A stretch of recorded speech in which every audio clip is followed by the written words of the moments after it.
La primera ley de Mendel se denomina también ley de la uniformidad de los híbridos de la primera generación. Nos dice que cuando realizamos un cruzamiento entre dos individuos de raza pura para un determinado carácter, todos los individuos de la primera generación, como resultado de ese cruzamiento, son iguales. Veámoslo en el ejemplo. Si representamos con A mayúscula el carácter dominante, color amarillo, y con A minúscula el carácter recesivo, color verde, del cruzamiento de estos dos individuos, cuando se produce la unión de los dos gametos, vamos a obtener un nuevo individuo híbrido, ¿sí? Todos los individuos de esta filial, de esta generación, producto de este cruzamiento, van a ser híbridos y el fenotipo de este individuo va a ser igual a la expresión de fenotipo que tiene el individuo con el carácter dominante en su composición genética. En este caso, todos van a ser de color amarillo porque el gen dominante es el color amarillo y el recesivo es el verde.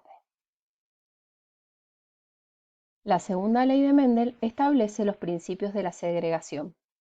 Al cruzar entre sí dos individuos de la primera generación filial, F1, obtenidos, como vimos en el cruzamiento de la primera ley, aparecen entre los individuos de la segunda filial caracteres que se habían mantenido ocultos en el primer cruzamiento. Veámoslo en el ejemplo.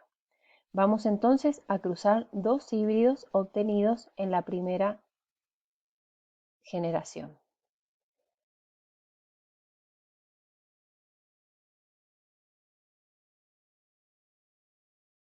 Los alelos que se codifican para cada característica son segregados durante la producción de gametos mediante la división celular meiótica. Esto significa que cada gameto va a contener un solo alelo para cada gen, lo cual permite que los alelos materno y paterno se recombinen en el descendiente, asegurando así la variación. Para cada característica, un organismo hereda entonces dos alelos, uno de cada progenitor. Esto significa que un alelo proviene de la madre y otro del padre, y estos pueden ser homocigotas o heterocigotas.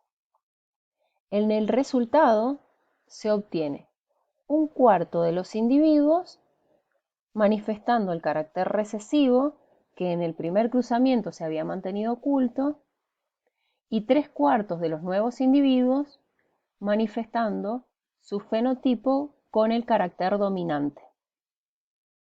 El 50% de la nueva población son híbridos.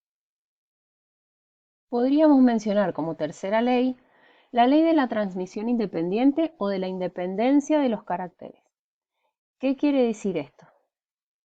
Que los diferentes rasgos o caracteres son heredados independientemente uno de otros. No existe relación entre ellos, por lo tanto, el patrón de herencia de un rasgo no afecta al patrón de herencia de otro.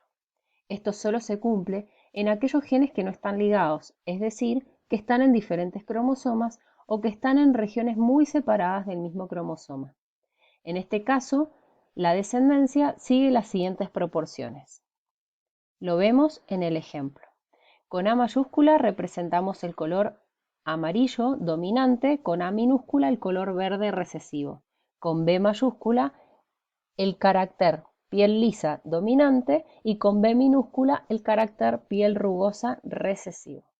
En el primer cruzamiento entonces obtenemos el híbrido o los híbridos y de ese nuevo cruzamiento vamos a obtener la segunda filial. ¿Cómo hacemos para saber la cantidad de individuos y la característica de esos individuos?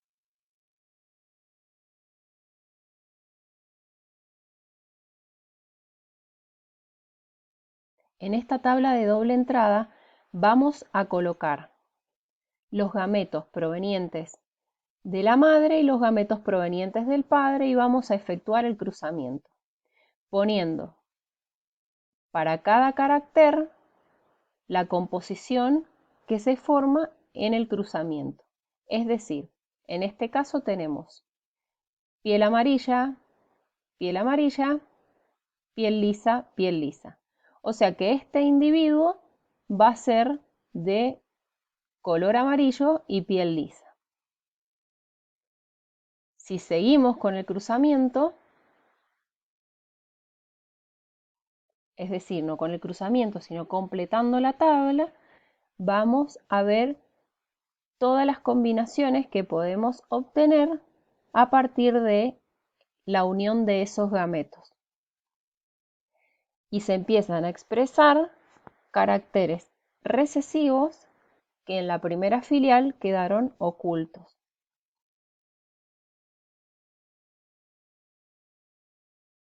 ¿Qué proporción tenemos en la filial 2?